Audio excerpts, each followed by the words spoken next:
Hi, this is Jana. I'm here in Maple Grove, Minnesota to see firsthand just how audio research amplifiers are made in America.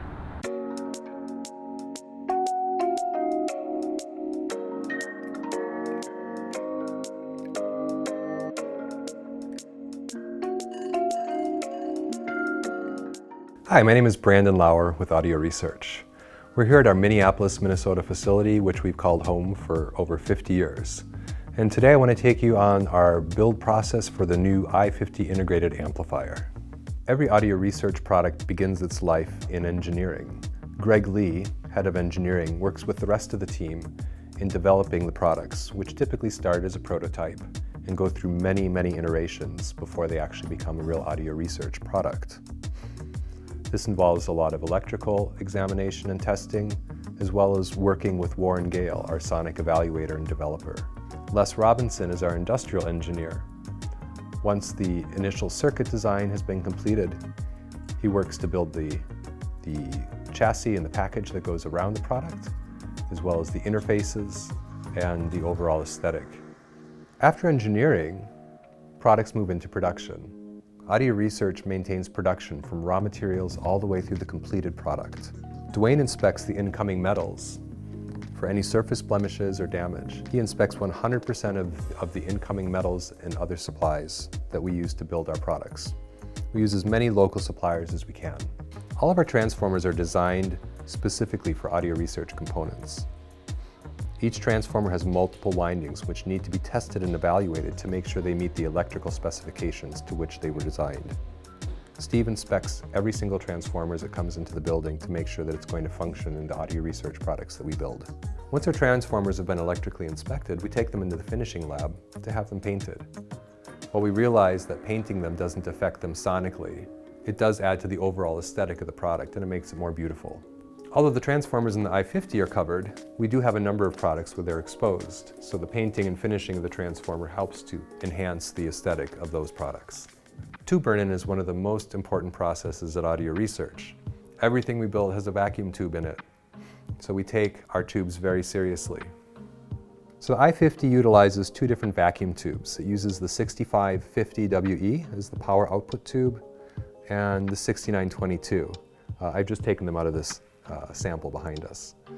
The 6550 is the power tube, and as such we burn them in the factory.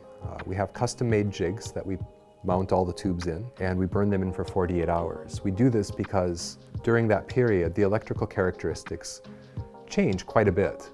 After 48 hours, the tubes have stabilized and allows us to put them into our custom tube tester so that we can match them for our amplifiers. Our tube tester has been custom built for us.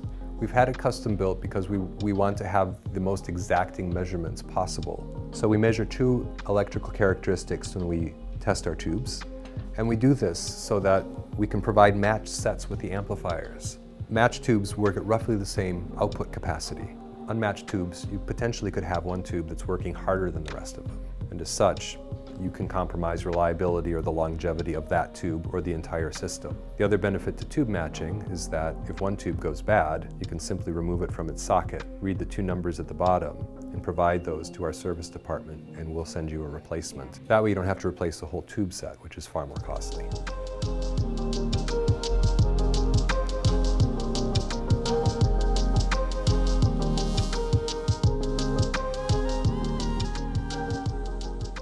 So while Audio Research utilizes vacuum tubes in both input and output stages of all of our designs, we still use FETs as well, or a field effect transistor. FETs arrive from the manufacturer within a specific tolerance range, typically plus or minus 2 or 3% from absolute spec. While this is acceptable for most applications, at Audio Research we can still hear the difference. So we have a grading process where we take the FETs and divide them into over 20 different groups. Out of that group of 20, we only use 7. That's the range that fits within the performance window for Audio Research. One of the newest processes we brought in-house is finishing. The i50 is the first product that's finished entirely in-house. We've built a custom paint booth. And the i50 features Cerakote, which is a ceramic thin film coating. The painting process begins with an acetone bath. The acetone removes any oils or other substances which may interfere with the painting process. After the acetone bath, we remove the metal, air dry it, and then take it to the sandblast chamber.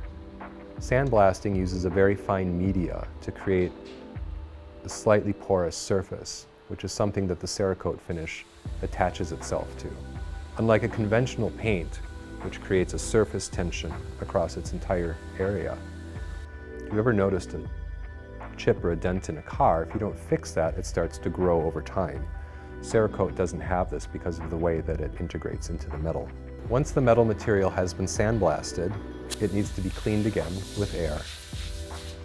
At this point, it can be brought into the paint room. The Cerakote coating is a two-part finish, requiring a catalyst mixed in with the paint. The mix ratio determines a number of characteristics of the paint, not only how it flows or how it cures, but also how it looks. Terrace takes special measurements to ensure that every product comes out consistently.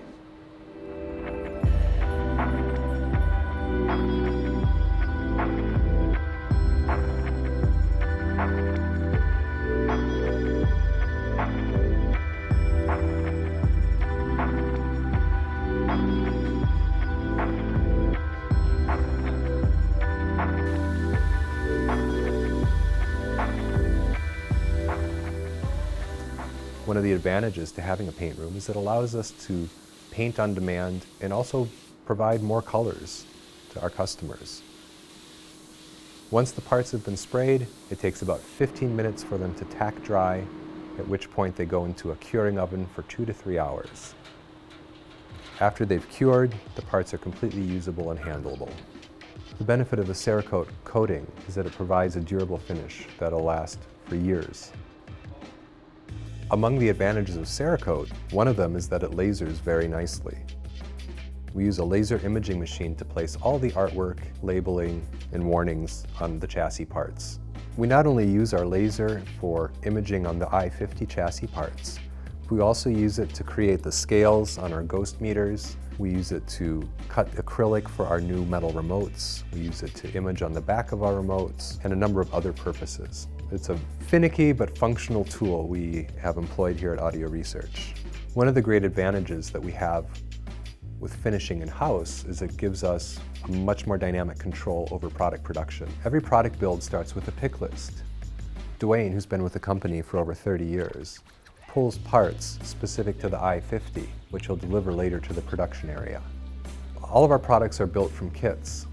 Because each circuit board is hand-built and hand-assembled and hand-soldered, we start with a kit that's got all of the relevant parts sorted and picked. Once all the parts are picked, they go to the soldering department. Our soldering department works much like it did 50 years ago.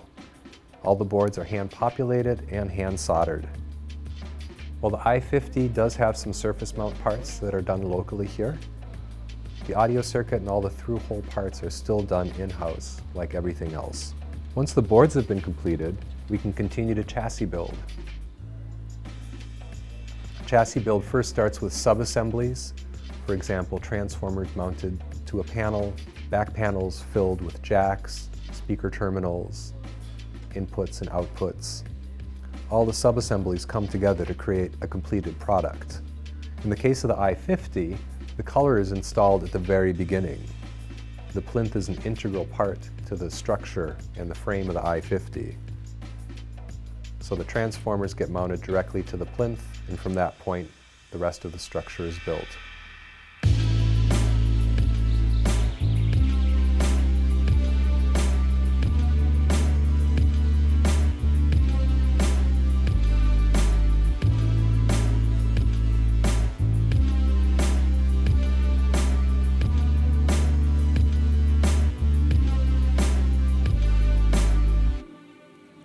Once the i50 chassis is complete, it moves into our quality assurance department. Here a number of electrical measurements are taken to meet fundamental baseline criteria to make sure that the i50 is functioning electrically as it's been designed. After quality assurance, all products go into a 24-hour burn-in where we do power cycles and stress tests on the overall circuit. This helps to find any components that might be weak or have potential of failing, they usually will do this in the first 24 hours, allowing us to find any potential problems that may occur. After the 24-hour burn-in, the product goes back into quality assurance for a second electrical test. Here they take the same measurements they took the first time to make sure that nothing changed while the product was going through a 24-hour burn-in cycle. Once the i50 passes all of its measurement tests, goes through its burn-in cycle, it gets its final and perhaps most difficult test, which is a listening test with its designer Warren Gale. Warren brings every single i50 that we build into his listening room, powers it up, tests the functionality, connects it into a system, and listens to it. Since Warren helped design the i50, he knows best what it should sound like.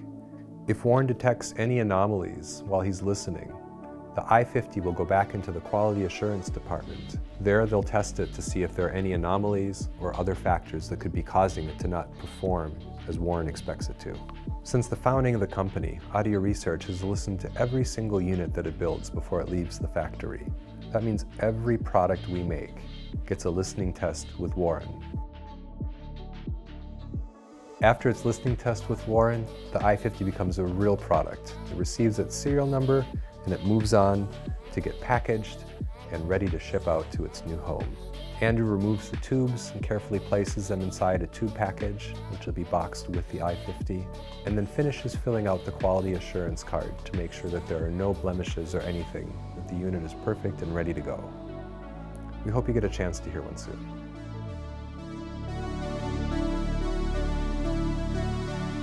That's all from us here in Maple Grove, Minnesota. We hope this video gives you some insight into how tube amplifiers are made right here in the USA.